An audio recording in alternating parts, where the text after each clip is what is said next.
지난 시간의 말씀을 혹 기억하시는지 모르겠어요. 성도가 예수님을 믿고 살아가는 그 믿음의 근거는 예수님이 하신 말씀과 예수님이 공생의 사역 가운데 행하신 일, 이것이 우리들이 예수님을 믿는 믿음의 근거라고 했습니다. 다시 말씀드립니다. 내가 예수님을 믿고 신앙생활하는 그 믿음의 근거, 뿌리는 내 느낌이나 내 어떤 감정이나 내 기분에 여기에 있지 않고 예수님께서 하신 말씀이 어떤 말씀이고 예수님이 이 땅 가운데 공생의 삶을 사시면서 하셨던 일, 이것이 우리의 믿음의 근거라고 했습니다. 주님은 공생의 3년의 삶을 사시는 동안 요한복음에서 보면 많은 표적을 행하십니다. 그리고 공간복음에서도 보면 기적들을 많이 행하시죠. 그 표적 혹은 그 기적에 대해서 주님이 우리에게 어떻게 말씀하셨느냐면 예수 그리스도와 연합되어져 있는 인생, 예수 그리스도와 연결되어져서 하나님의 거룩이 죄인된 인생 속에 전가되어질 때 그 죄인은 그의 죄가 사함을 받습니다. 그 죄를 사함받은 증거가 무엇으로 드러났느냐면 질병이 고침을 받았어요. 귀신이 떠나갔습니다.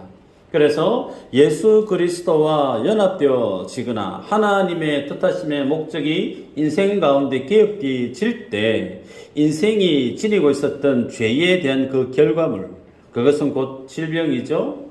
귀신 들림이고 허다히 많은 핍절입니다. 그 모든 것들이 예수 그리스도와 연합되어짐으로 인해서 온전케 되어지죠. 그래서 그것을 우리들은 하나님의 의라고 얘기를 해요.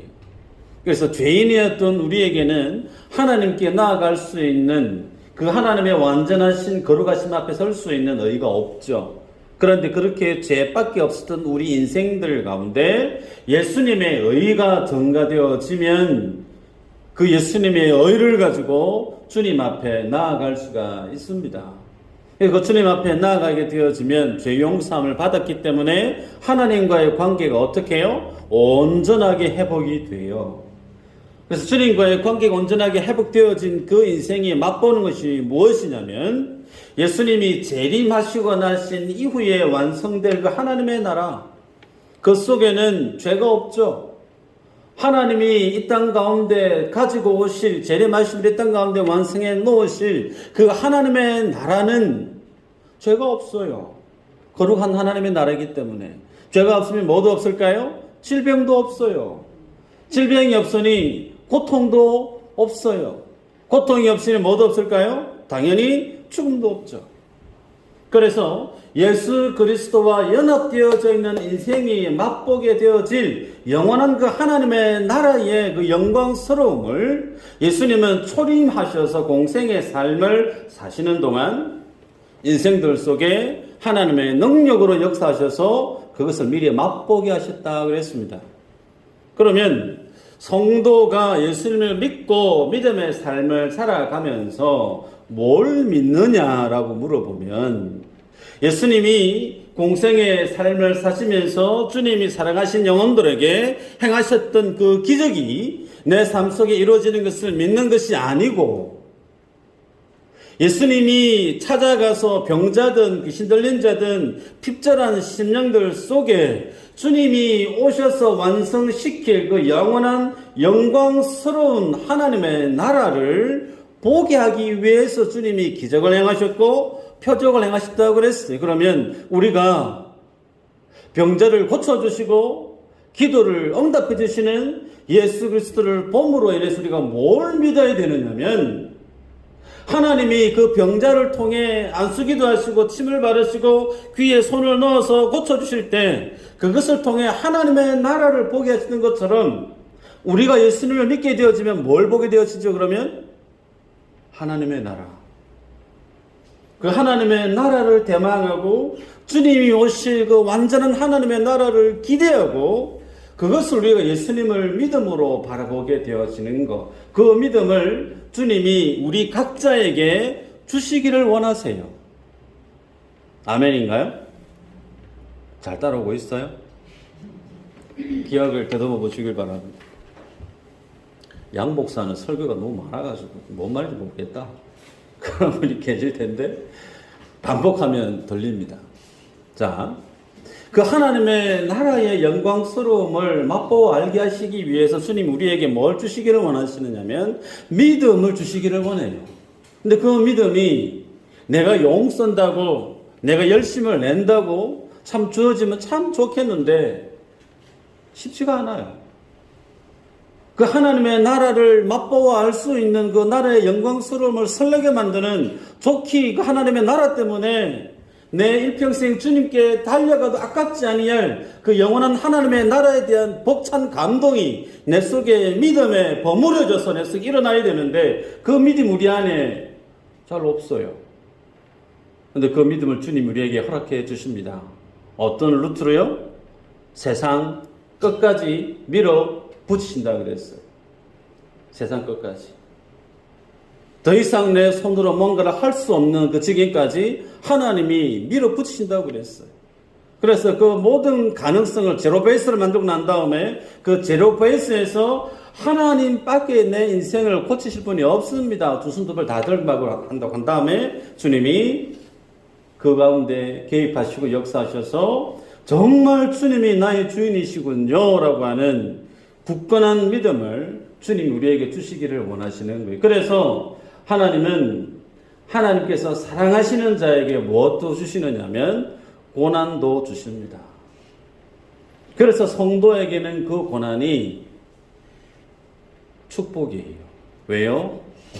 고난은 고난으로서 괴롭습니다. 근데 그 고난 때문에 뭘 보게 되냐면 내 눈이요, 세상에 즐거운 거, 세상에 인기 있는 거, 세상에 많은 사람들이 취하고자 하는 그것이 아닌 내 눈이 고난 때문에 무엇만 바라보게 되어지죠? 예수 그리스도.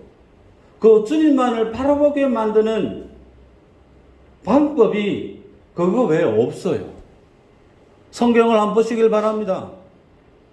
하나님이 늘 고민하는 게 그거예요. 축복을 주면 사사에게서 우리가 보고 있지 않습니까? 아우성 쳐서 그들에게 구원할 사사를 보내고 나면 잠시 잠깐 그렇게 있다가 또다시 더 큰 죄를 짓는 것이 인간의 반복된 역사예요. 그러니 주님이 주님께로 그 마음을 돌이키게 하기 위해서 채찍을 안 드실 수가 없는 거예요. 그 방식은 주님 오시는 그날까지 변함이 없을 것 같습니다. 자, 그 하나님의 은혜와 능력을 주님이 세상 끝날까지 밀어붙이셔서 하나님의 나라를 소유하는 그 믿음에 이르도록 주님이 인도하신다. 여기까지가 지난 시간에 나눴던 말씀이에요. 자, 그 다음에 오늘 14절의 내용을 이름으로 우리가 말씀을 시작하고 있는데요. 그 전에 보면 13절에 그러므로 너희에게 구하노니 너희를 위한 나의 여러 환난에 대하여 낙심하지 말라. 이는 너희의 영광이니라 그랬죠. 너희의 영광이니라. 이 무슨 내용이냐면 사도 바울은 알고 있습니다. 나 자신이 지금 차디찬 감옥의 바닥에 감금되어져서 투옥 생활을 살아가고 있는 그 모든 환난이 참 쉽지 않음에도 불구하고 하나님이 왜 자신을 그 어렵고 고난스러운 환난에 감옥의 삶을 살게 하시느냐? 예수 그리스도로 주어질 그 하나님의 나라를 굳건히 바라보게 하기 위한 하나님의 배려라는 거예요. 그 하나님의 인도하심이라는 거예요. 그래서 세상의 눈으로 보면 정말 고난이고 참 걱정거리고 근심거릴 수 있는데 사도 바울은 그것을 환난, 고난이 아니고 뭐라고 표현하고 있죠? 맨 마지막 말미에 너희의 영광이니라 그랬어요. 그가 고난받고 있는 그것이 영광이다라고 얘기하고 있습니다. 그래서 성도가 세상을 살아가면서 하나님께 영광을 올려드립니다라고 하는 표현들 간혹 유명인들이 연말 시상을 할 때 무슨 상의 주인공에 대해서 이 영광을 주님께 올려드립니다. 그런 고백을 하지 않습니까? 쉽지 않은 고백 맞습니다. 또 반대적으로 한편으로 생각해 보면요. 하나님께 올려드릴 수 있는 그 영광은 높은 자리에 올라가거나 세상 사람들이 취하고 싶은 것을 다 취해서 탐내는 것을 내가 다 가져서 그것으로 내가 하나님 앞에 영광을 올려드려야지라고 생각을 하신다면 그것은 성경적인 생각이 아닙니다. 한 예를 들어볼까요? 학생이 고등학교 1학년, 2학년, 3학년 내내 공부한다고 주일 예배를 안 드려요. 주일날 공부해야 될 시간에, 주일날 예배 드려야 될 시간에 학원에 가서 열심히 공부해서 내신 1등급이 됐어요. 그래서 유명한 대학에 수석으로 입학을 했습니다. 하나님의 영광인가요? 그렇게 해서 대단한 대기업에 스카우트 되어가지고 1년 연봉이 억 단위를 찍는 정말 남들이 부러워할 만한 자리에 서서 잘 살아가요. 그 모습이 하나님의 영광일까요? 아닙니다. 예수님은 공생의 사역을 하실 때 성령에 이끌려서 광야에서 40일 금식 기도를 하셨습니다. 끝날 즈음에 사단이 와서 예수님께 시험하죠. 기억나십니까? 네. 떡이 두고 떡 만들어서 먹어보세요. 높은 하늘에 올라가서 산 위에 올라가서 세상의 영광을 보여주면서 나한테 절만하면 이거 다 줄게 그랬어요. 혹은 높은 곳에 뛰어내려가지고 안 다칠 거니 감 뛰어내려 보라고. 소위 이것이 뭐냐면 세상 사람들이 갖고 싶어하는 육신의 정욕, 안목의 정욕을 다 총망라한 겁니다. 절만하면 모든 것을 다 거머쥐게 되어지는 것. 여러분, 세상이 1등이 되고 높은 자리에 차지해서 그것으로 하나님께 영광이 올려진다라고 하면 주님은 십자가 지시면 안 됐어요.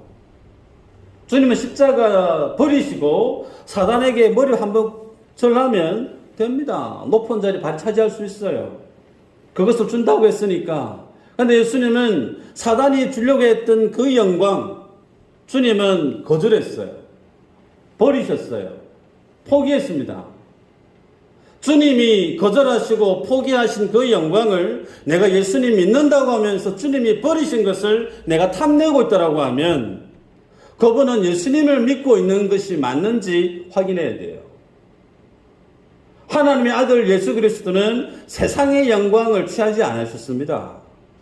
우리가 예배하는 예수 그리스도 그분은 세상에서 왕이 되어지고 세상에서 유명한 사람이 되어지고 1등이 되어지고 남들 부러운 자리에 올라가서 떵떵거리면서 그 삶을 두고 하나님의 영광이라 말씀하지 않으셨어요.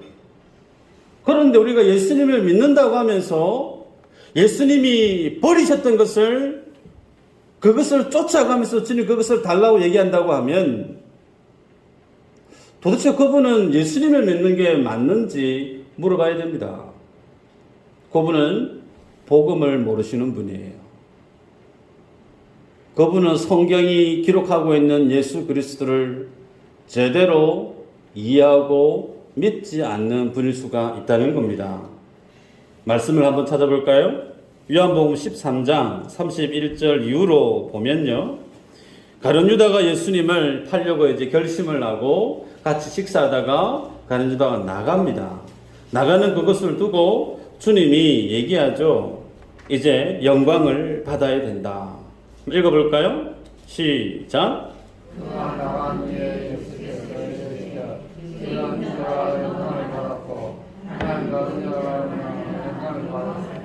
아멘.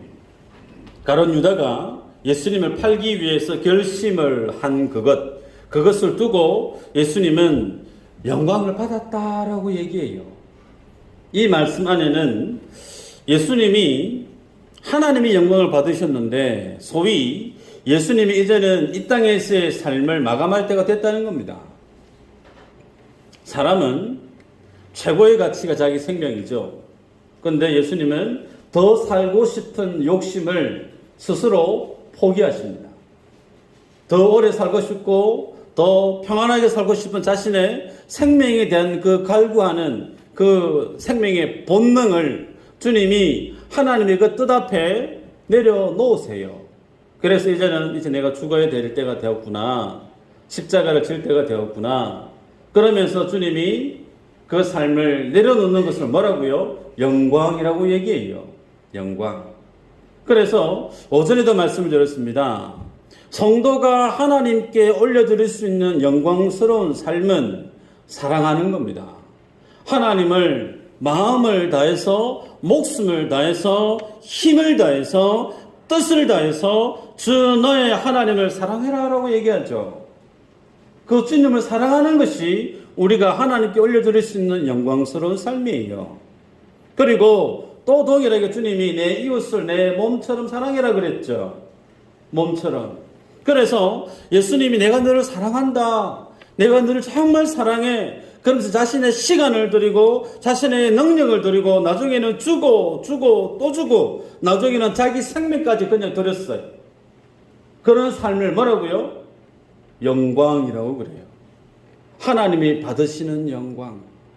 그래서 우리가 예수님을 믿으면서 내가 주님께 영광을 올려드리는 삶을 살아야지라고 판단하시고 선한 기도에 열정이 있으신 분들은 그 영광이 뜻하는 바가 뭐냐면 십자가를 지향하고 있어요. 십자가. 그 십자가는 낮아지는 데 있습니다. 그 십자가는 죽어지는 데 있어요. 자기를 위한 삶에 있지 않고 하나님과 이웃을 위한 삶에 고정되어 있는 것이 십자가예요. 종국에는 그 십자가는 액세서리가 아니죠. 내가 거기에 달려야 될 자리예요. 주님은 그러한 삶을 살아가는 자들을 하나님의 영광에 참여한 자다라고 성경은 우리에게 밝힙니다.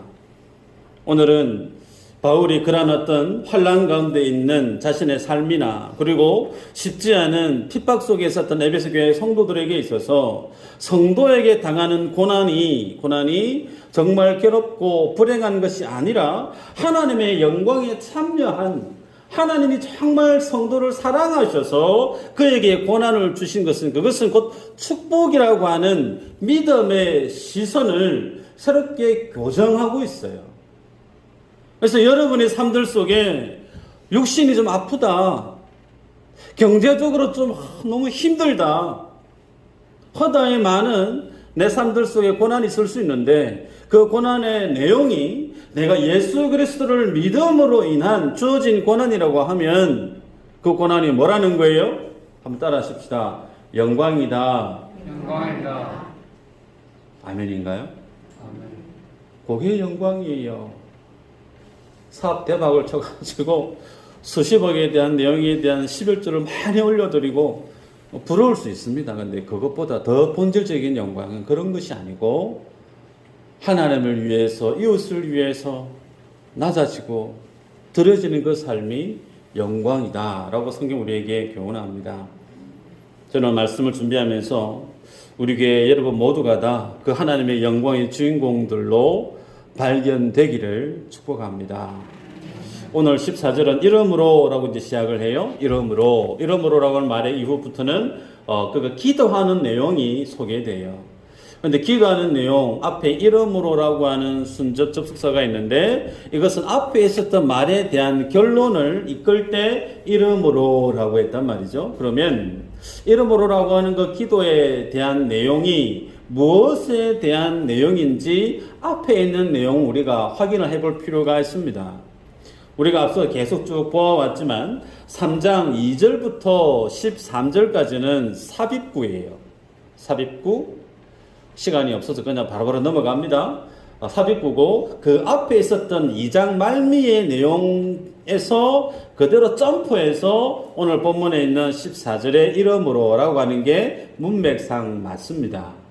그러면 2장 말미에 있었던 내용이 무슨 내용이었느냐면 하나님이 예수 그리스도 십자가의 은혜로 그 하나님의 숨겨져 있었던 하나님의 경륜과 섭리, 구원에 관련된 그 섭리가 이제 드러났다는 거예요. 드러나서 보니까 유대인과 이방인이 그리스도 안에서 그 벽이 허물어져 버렸을 뿐만 아니라 그들이 하나님의 성전된 교회 안에서 한 일원이 되어져서 함께 교회로 지어져 가고 있었다 그랬습니다. 그런 내용이 하나님의 경륜, 하나님의 비밀 속에 감춰져 있었다가 심지어 천사들에게까지 감춰질 수 있다고 그랬어요. 천사들만인가요? 아니죠. 사단에게도 감춰질 수 있다고 그랬어요. 그런데 이제는 그것이 밝히 드러나서 하나님의 교회라고 하는 것을 통해서 하나님의 그 구원의 역사를 펼쳐가고 있는 것을 이제 보았다는 거예요. 그 알려진 내용에 근거해서 이제 사도 바울은 이름으로라고 선언하면서 기도하는 내용이 오늘 읽었던 본문의 짧은 내용입니다.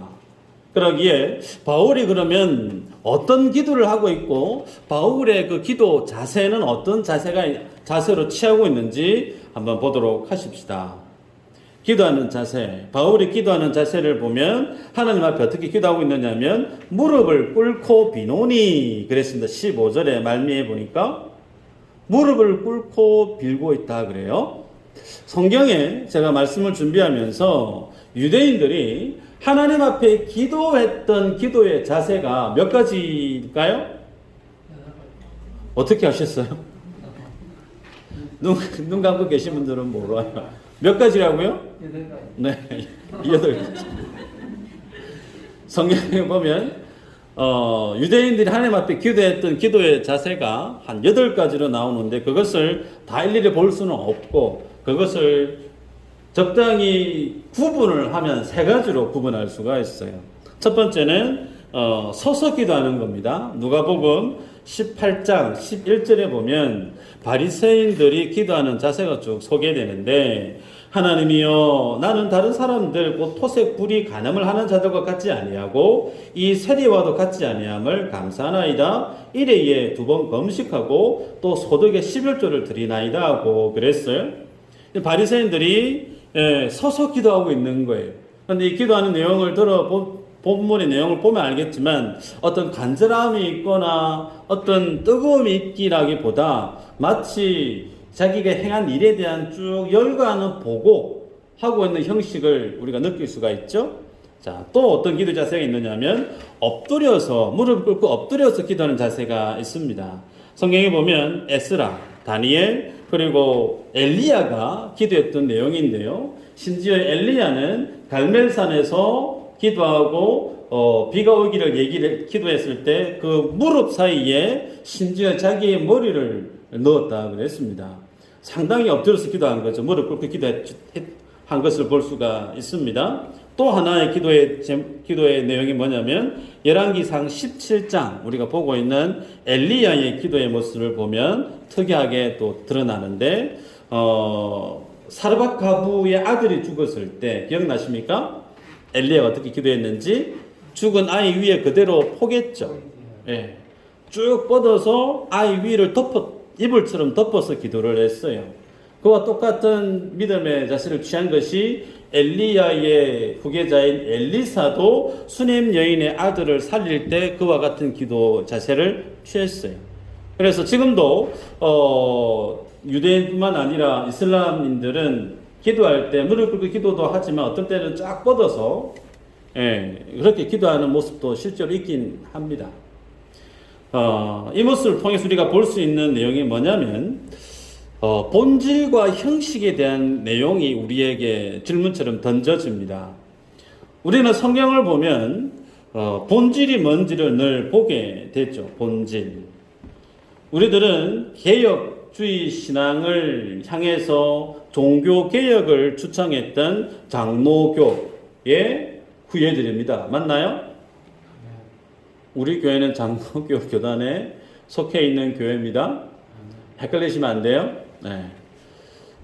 장로교 교회는 칼빈주의의 좀 어려운 얘기지만 여하튼 성경대로 살자는 거예요. 성경대로. 성경의 말씀대로 돌아가자라는 겁니다. 그래서 성경에 있는 그 말씀과 오늘 우리가 살아가고 있는 삶의 모습을 보면 상당히 매칭하기가 쉽지 않을 수가 있습니다. 왜 그러냐면 지금 우리가 살아가는 시대는 현대 시대이기 때문에 성경에 있는 내용은 이전에 오래된 내용이고 그래서 본질과 형식이 늘 밸런스를 맞추는 일이 쉽지가 않습니다. 그럼에도 불구하고 우리는 본질과 이 형식을 성경적인 상황화를 잘 조율해 가야 될 숙제가 있습니다. 자칫 잘못하면 아이를 목욕시키고 난 다음에 아이 목욕시킨 그 물을 버린다고 하면서 아이까지 내다 버릴 수가 있어요. 형식이 무가치한 것이 아니다라는 겁니다. 제가 대구에서 목회를 하려고 중국에서 하나님이 보내서 목회를 하다가 여기 왔는데요. 대구에서 목회했던 첫날이 저한테는 충격이었습니다. 설교하는 첫 시간이었는데 그날 기도를 담당하시던 장로님이 수석 장로님이셨어요. 우리 하장로님처럼 머리가 하얗으세요. 근데 그 장로님이 강대상 위에 의자가 있는데 그 의자 앞에 방석이 있어요. 큰 방석이. 의자 3개에 방석이 3개가 딱 놓여주는데 장로님이 그 앞에서 무릎을 꿇고 이렇게 막 기도를 하시는 거예요. 저는 그날까지 강대상에서 무릎을 꿇고 기도해 본 적이 한 번도 없던 목사였습니다. 부지기수 의자에 앉아서 그냥 기도했던 사람인데 그 광경을 보고 고민이 되는 거예요. 무릎 꿇고 기도해야 되나? 장로님이 무릎 꿇고 기도하고 있는데 젊은 목회자가 옆에서 의자에 바로 앉아서 기도한다는 게 이게 모양새가 좀 안 맞는 거예요. 이제 어떻게 했을까요? 무릎 꿇고 기도했습니다. 근데 그 다음 주에 또 예배를 드리는데 다른 장로님은 의자에 앉아서 또 기도를 해요. 또 고민이 되는 거예요. 지난주에는 무릎 꿇고 기도했는데 장로님이 앉아서 기도를 하시니까 이걸 앉아야 되나, 이게 무릎 꿇고 기도해야 되나? 지금 웃으시지만 저 상당히 그때 고민이 많이 됐습니다.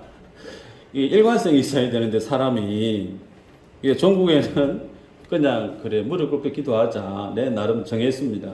그런데요 그렇게 본질이 중요하지 형식이 뭐 그리 중요하노 그렇게 나는 생각을 했던 사람 중에 한 사람인데 그게 아니더라고요. 무릎을 꿇고 기도를 막상 해 보니까요 예배를 준비하는 예배를 수종드는 입장에 있어서 마음이 더 하나님 앞에 진솔하게 나아가는 제 자신의 모습을 보고 조금 놀랐습니다. 제 솔직한 경험이니까 어쩔 수가 다른 사람들은 또 다를 수 있겠지만서도요. 그래서 제가 그날 이후로 생각이 바뀐 것이 교회 안에서의 본질도 정말 중요한데 형식도 그만큼 중요하다는 것을 놓쳐서는 안 된다라는 생각을 지니게 됩니다. 여러분 선물을 샀는데 고가의 명품이에요. 명품이에요. 정말 하나에 한 500만 원 한다 치십시다. 그 고가의 선물을 내가 건네줘야 되는데 건네주는 그 포장하는 포장지가 까만 비닐봉다리에 넣어서 줄 수 있을까요? 보통 안 그럽니다. 그 포장지도 괜찮은 걸로 넣어서 선물을 하기 마련이죠.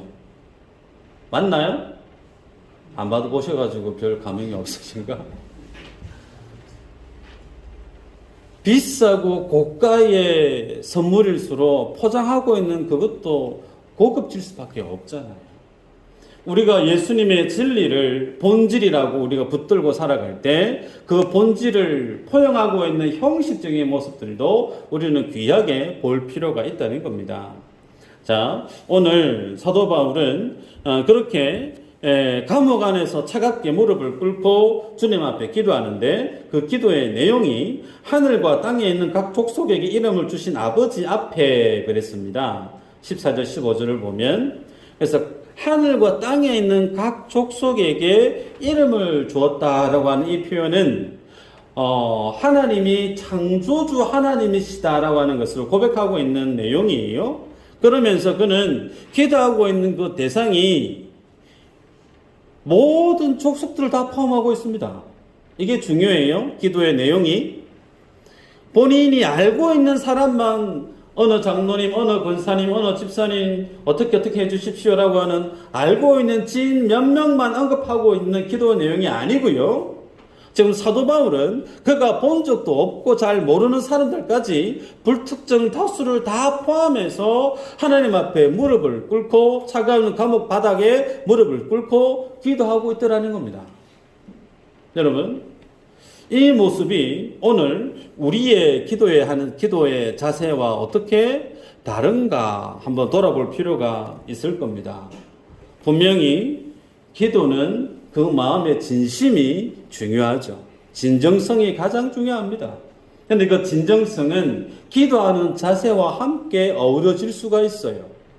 여러분들이 무릎 꿇고 기도하실 수가 있고, 혹은 앉아서 기도하실 수도 있고, 혹은 새벽 예배 못 나오시는 분들은 이불 뒤집어 쓰시고 침대에서 기도하실 수도 있어요. 어떻게 하시든 그건 우리의 자유일 수 있습니다. 그러나 하나님 앞에 내가 서 있는 그 믿음의 간절함은 그 믿음의 자세를 결정짓게 합니다. 아멘인가요? 내가 정말 간절하면 간절할수록 다리 꼬고 기도 못하죠. 할 수 없어요. 손 주머니 찔러놓고 기도 못해요. 정말 내가 주님의 은혜를 한 줄기 은혜의 그 빛을 사모하는 마음으로 엎드리는 심령은 정말 엎드릴 수밖에 없죠. 그 간절함과 진지함에 준하는 믿음의 자세가 우리에게도 필요하다라는 겁니다. 그래서 바울 사도의 기도의 특징은 우리가 앞서 보아봤지만 상당히 영적인 기도가 주를 이루고 있습니다. 1장 16절 이후로 보면 그는 기도를 하기를 지혜와 계시의 영을 주셔서 하나님을 더 알게 해주십시오 라고 기도합니다. 에베소 교회 성도들이 참으로 그 눈이 밝아져서 하나님 안에서 그 하나님의 풍성함 그리고 그 믿음의 능력이 어떠함을 에베소 교회 성도들이 좀 알았으면 좋겠다라고 하는 그런 이타적인 기도를 하고 있는 것을 보게 돼요. 우리가 바울 서신을 통해서 보게 되어지면서 놀라운 것은요, 바울은 정말 어마어마한 핍박과 고난과 매를 맞고 죽을 고비를 숱하게 경험했던 그가 감옥 안에 들어가서 신세 한탄하는 기도를 한 적이 없어요. 나 정말 괴로우니까 에베소 교회 성도들, 빌립보 교회 성도들, 고린도 교회 성도들 잘 들어라. 너희들 금식 기도해서 나 빨리 여기서 좀 석방될 수 있도록 좀 기도해도 그런 내용 없어요. 그런 거 없어요. 너무 힘들어가지고 해도 죽을 것 같은데 빨리 나가서 선교하고 그다음에 오케이 할 수 있도록 기회를 열어달라고 너희들 좀 기도 좀 해도 라고 하는 그런 기도 없습니다. 오히려 감옥 안에 있으면서 감옥 밖에 있는 사람들을 격려하고 힘내라고 기뻐하라고 권하고 있는 바울의 기도를 우리가 알고 있습니다. 그러기에 우리들은 어떻게 그가 그런 삶을 살 수 있었는지 볼 필요가 있죠. 16절 한번 읽어볼까요? 16절 시작. 그의 영광의 풍성함을 따라 그의 성령으로 말미암아 너희 속 사람을 능력으로 강건하게 하시오며. 아멘. 지금 사도 바울은 너희 속 사람을 능력으로 강건하게 하시오며, 소위 너희의 속 사람이 강건했으면 좋겠다 그렇게 기도하고 있습니다. 다시 얘기하면 사도 바울이 지금 감옥 안에서 그와 같은 삶을 이겨낼 수 있는 이유는 자신의 그 속 사람이 어떻게 해요? 강건했다는 거예요. 튼튼했다는 거예요. 아파가지고 막 비실비실한 게 아니고 정말 튼튼했다는 거예요. 마치 그와 같이 에베소 교회 성도들은 너희의 그 속 사람도 강건했으면 좋겠다 그렇게 얘기를 합니다. 자, 그러면 여기서 속 사람이 이게 어떤 것인지를 알아야 될 거예요. 속 사람은 쉽게 얘기하면 예수 그리스도를 믿고 거듭나서 그 영혼이 예수님과 연합되어 있을 뿐만 아니라 그 육신도 주님 안에서 정말 그리스도 안에서 새로운 피조물로 거듭나 있는 상태, 그를 두고 속 사람이라고 표현할 수가 있습니다. 그래서 그 속 사람의 속성은 어떻게 드러나느냐면 예수님이 말씀하신 그 성령의 법, 말씀의 법을 절거히 순종하기를 기뻐하는 분이에요. 다시 얘기합니다. 속 사람이 건강한 사람은 어떤 사람이냐면 하나님의 말씀의 법을 절거히 순종하기를 기뻐하는 사람이에요. 기뻐하는 사람. 말씀 한번 볼까요? 로마서 7장 22절 한번 읽어보십시다. 큰 소리로 시작. 내 사람은 하나님의 법을 즐거워하되 내 지체속에서 따르고 있되 마음의 법과 싸워 내 지체속에서는 죄의 법을 예, 보면 속 사람으로는 하나님의 법을 즐거워하되 그랬습니다. 그러면서 내 마음의 법과 싸워 지체 속에 있는 죄의 법으로 나를 사로잡는 것을 본다 그랬습니다. 자, 또 하나 볼까요? 고린도 후서 4장 16절 읽어볼까요? 시작. 그러므로 우리가 낙심하지 아니하노니 우리의 겉사람은 낡아지나 우리의 속사람은 날로 새로워지도다. 아멘.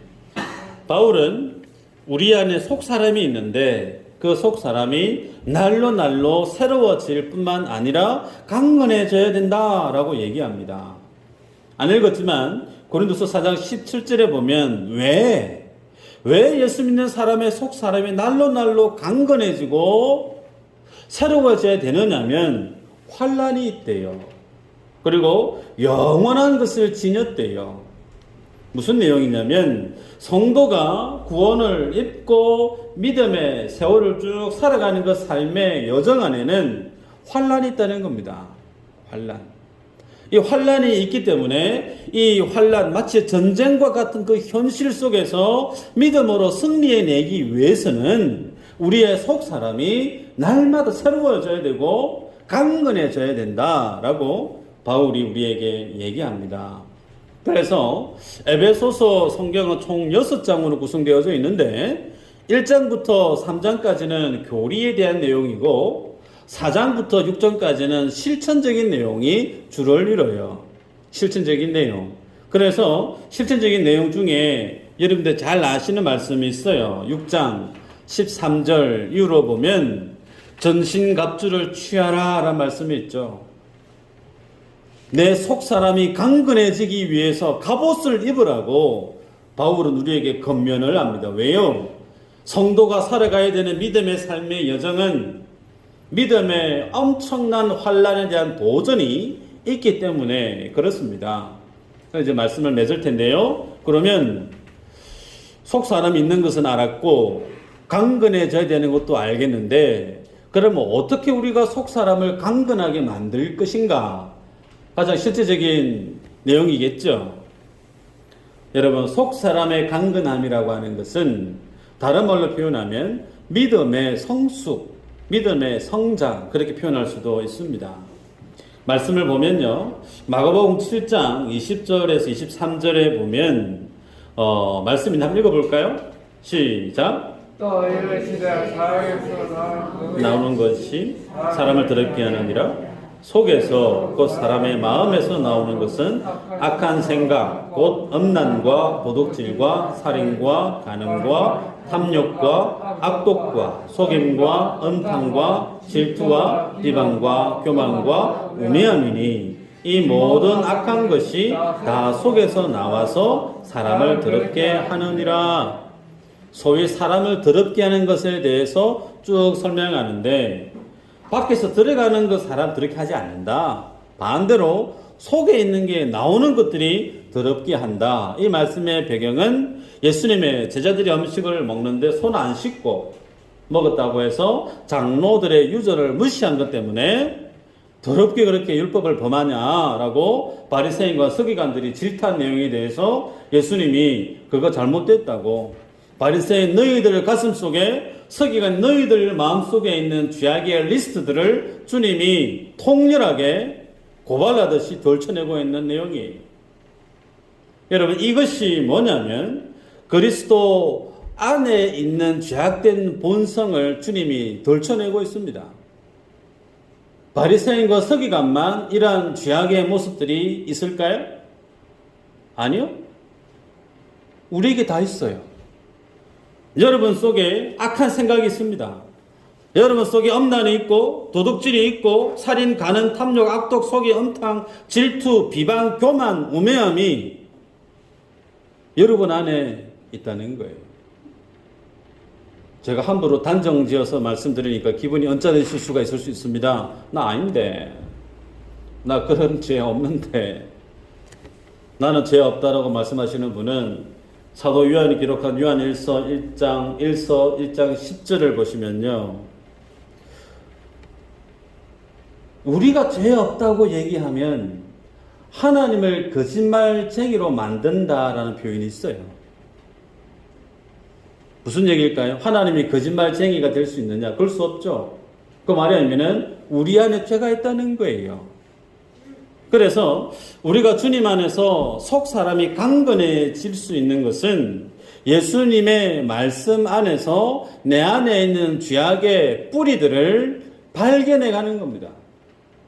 그 죄악의 뿌리를 하나씩 리스트를 작성하고 그 죄가 얼마만큼 뿌리가 깊고 열매와 줄기 얼마나 뻗어 있는지를 본인이 확인을 하고 그것에 대해서 정리 작업을 해 가야 돼요. 그게 뭐냐면 회개입니다. 회개하고 돌이키고 그것에 대해서 변명하지 않고 주님 그렇습니다. 내 안에 엄난이 있고 속임이 있고 비방이 있고 다른 사람을 이간질하고 있는 허다히 많은 죄악들이 있습니다. 이 죄악이 내 안에 있는 죄악 맞습니다. 라고 주님 앞에 고백하고 주님의 십자가 앞에 날마다 나아가는 그 인생이 뭐라는 거예요? 그 속사람을 강건케 해가고 있는 과정임을 우리에게 말씀을 합니다. 여러분, 말씀을 맺는데요. 바울은 로마서 8장 2절에 이렇게 얘기합니다. 이는 그리스도 예수 안에 있는 생명의 성령의 법이 죄와 사망의 법에서 너를 해방하여서 미루라. 생명과 성령의 법이 죄와 사망의 법에서 너를 해방했다. 내 안에 죄가 있음을 성령님이 계속 들춰냅니다. 말씀을 묵상하면 묵상해 갈수록 여러분은 딱 두 가지를 보게 됩니다. 하나는 도무지 상상할 수도 없고 감당할 수도 없는 헤아릴 수도 없는 나를 향한 하나님의 그 사랑하심이 얼마만큼 컸는지를 보게 돼요.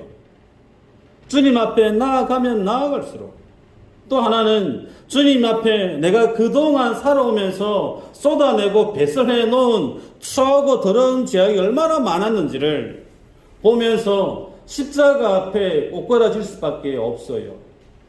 그래서 매일매일 십자가를 붙들게 되고 그 십자가가 여러분의 삶의 능력으로 자리하게 될 겁니다. 주님 앞에 서지 않으면 그 십자가가 여러분의 능력이 될 수가 없어요.